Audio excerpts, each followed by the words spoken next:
જય માતા ખેડૂત મિત્રો, સ્વાગત છે તમારું ખેડૂત પુસ્તક ચેનલમાં। આજે તારીખ 28 મે 2024 ની આજની સવારની હવામાન અપડેટની અંદર માહિતી મેળવીએ તો ગુજરાતની અંદર પ્રી મોન્સૂન એક્ટિવિટીના વરસાદને લઈને આગાહી કરવામાં આવી છે।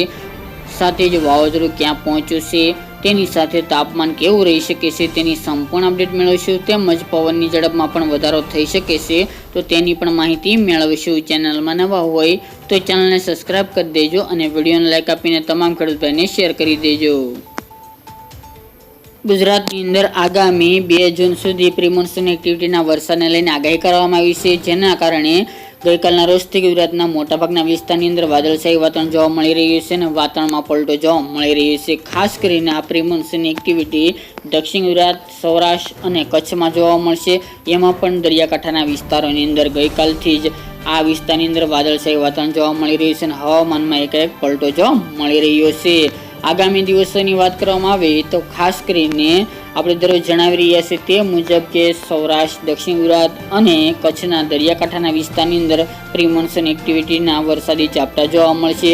હાલ કોઈ ચોક્કસ વિસ્તાર નીચે ન હોય પરંતુ છૂટાછવાયા વરસાદી ઝાપટા જોવા મળે તેવી સંભાવના છે, જેમાં ગાજવીજનું પ્રમાણ જોવા મળશે, ભારે પવન પણ જોવા મળે તેવું અનુમાન રહેલું છે। જેમાં ખાસ કરીને વધુ વરસાદની સંભાવના 29, 30 અને 31 મે દરમિયાન જોવા મળે તેવું અનુમાન રહેલું છે। જેમની અંદર વાત કરીએ તો 30, 31 તારીખ દરમિયાન વધુ વરસાદની સંભાવના રહેલી છે, ખાસ કરીને દરિયાકાંઠાના વિસ્તારની અંદર।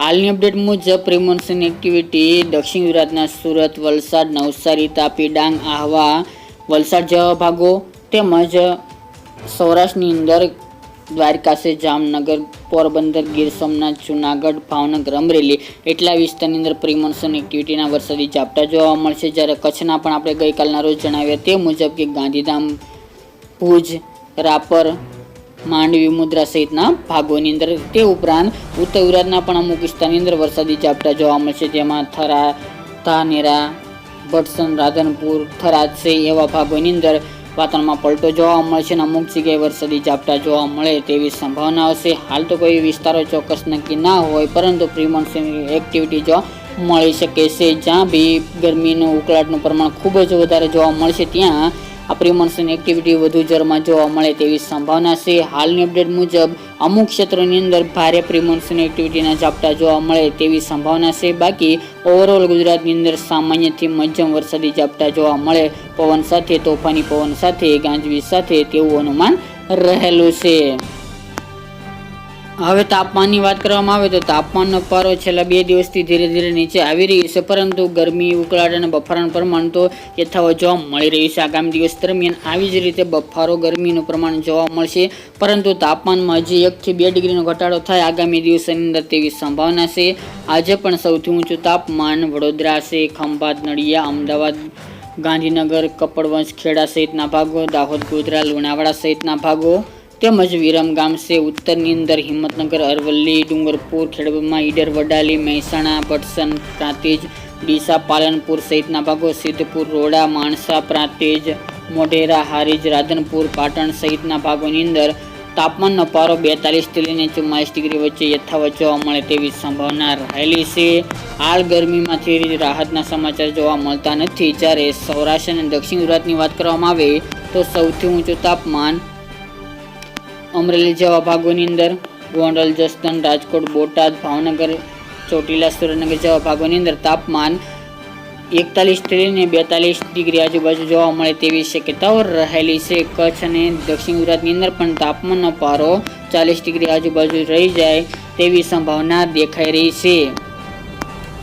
તે ઉપરાંત વાત કરીએ તો વાવાઝોડાની, હાલ તો ગઈકાલના રોજમાં વાવાઝોડું ત્રાટકી ચૂક્યું છે। રેમલ નામનું બાંગ્લાદેશ અને પશ્ચિમ બંગાળની અંદર ભારે તબાહીના દ્રશ્યો સર્જીને તે ઉત્તર દિશામાં બાંગ્લાદેશ થઈને આગળ વધી રહ્યું છે। ગુજરાતની તેનો હાલ તો આપણે પહેલાં જણાવ્યા તે મુજબ કે કોઈ ખતરો જણાઈ રહ્યો નથી। 110 થી લઈને 130 કિલોમીટરની પવનની ઝડપે આ વાવાઝોડું તબાહીના દ્રશ્યો ગઈકાલના રોજ સર્જી ચૂક્યું છે। હજુ 1 દિવસ સુધી ત્યાં વાવાઝોડાની અસર જોવા મળે તેવી સંભાવના રહેલી છે। ખાસ કરીને ઢાકા, બાંગ્લાદેશ, પશ્ચિમ બંગાળ, ભુવનેશ્વર, ઓડિશા સહિતના ભાગોની અંદર ભારે વરસાદને લઈને પણ આગાહી હજુ દિવસ દરમિયાન જોવા મળી શકે છે। સાથે અતિભારે વરસાદને લઈને પણ હવામાન વિભાગે એલર્ટ આપ્યું હતું। હાલ તો હજુ 1 દિવસ પૂરતી ત્યાં હાઈ એલર્ટ પણ રાખવામાં આવી રહ્યું છે, પરંતુ ગુજરાતને કોઈ પણ પ્રકારનો ખતરો જણાઈ રહ્યો નથી. પવનની વાત કરવામાં આવે તો પવનની સ્પીડ ગઈકાલના રોજથી વધારો જોવા મળી રહ્યો છે. ગઈકાલના રોજમાં 20 કિલોમીટર આજુબાજુ પવનની ઝડપ જોવા મળી હતી. હજુ પવનની સ્પીડમાં વધારો થાય તેવી સંભાવના છે. 20 થી લઈને 30 કિલોમીટર પ્રતિ કલાકની ઝડપે આજે દિવસ દરમિયાન પવન ફૂંકાય તેવી સંભાવના રહેલ છે. ચોમાસાના આગમનને હવે થોડો સમય બાકી છે, ત્યારે પવનની ઝડપમાં વધારો થતો જોવા મળી રહ્યો છે. આગામી દિવસ દરમિયાન પવનની સ્પીડ યથાવત જોવા મળે તેવું અનુમાન છે અને નૈઋત્યનું ચોમાસું ધીરે ધીરે આગળ વધી રહ્યું છે. આગામી 3 દિવસની અંદર કેરળમાં દસ્તક દે તેવા સમાચાર મળી રહ્યા છે અને ખાસ કરીને કેરળ ચોમાસાના આગમન માટે અનુકૂળ પરિસ્થિતિ અને પરિબળો પણ આવકારી રહ્યા છે, જેના કારણે 2 થી 4 દિવસની અંદર કેરળમાં ચોમાસું પહોંચી જાય તેવી શક્યતા રહેલી છે અને જૂન મહિનાના પ્રથમ સપ્તાહની અંદર પણ પ્રી-મોન્સૂન એક્ટિવિટી જોવા મળે તેવું અનુમાન રહેલું છે. તેના જિલ્લા વાઇઝની માહિતી આગામી દિવસમાં જણાવીશું. તો મિત્રો, આ અત્યારની વહેલી સવારની અપડેટ. ફરી એક નવા વિડીયો સાથે મળીશું. આજ માટે આટલું જ.